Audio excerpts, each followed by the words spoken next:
Hi, it's Heather Cairns. I'm happy to be back here again as a family doctor to continue to explain some of the mysteries in aesthetic medicine. Today, I'd like to answer the question, how does Botox work? But first, I'd like to touch a little bit on the history of where Botox use came from in cosmetic medicine.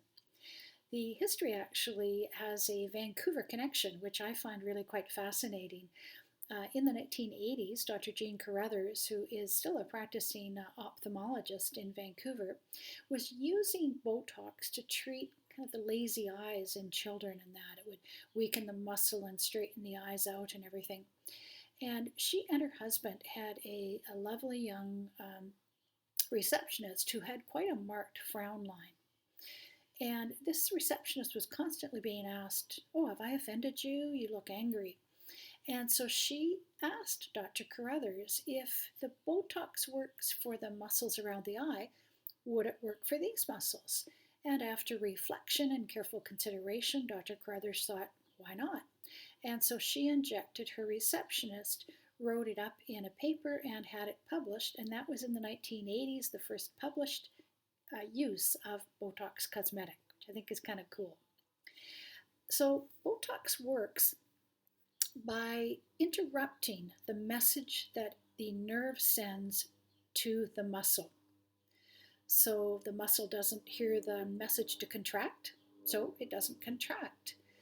And when a muscle doesn't contract, over time it starts to flatten out and become smaller.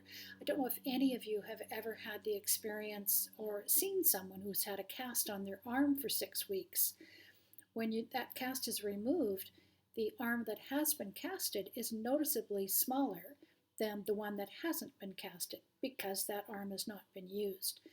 The same principle happens with Botox treated muscles. We don't use them, they get flatter, and over time the wrinkles will relax out.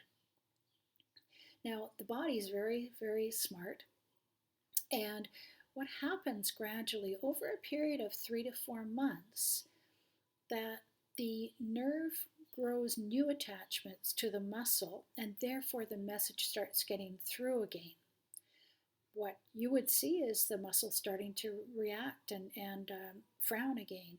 And once that happens, then you can either retreat with Botox or just, let it wear off and go back to not having any Botox. That effect is as I said, lasts for 3 to 4 months. Now, one of the things that I find really interesting, I also treat for hyperhidrosis or excessive sweating. Now, when we use Botox for that, we use a more dilute solution and we inject just underneath the surface of the skin. That effect starts within about 24 hours and lasts for up to a year. I find that really fascinating, and I don't know why cosmetic Botox we do inject into the muscles, but why it doesn't last as long, it's just kind of not fair.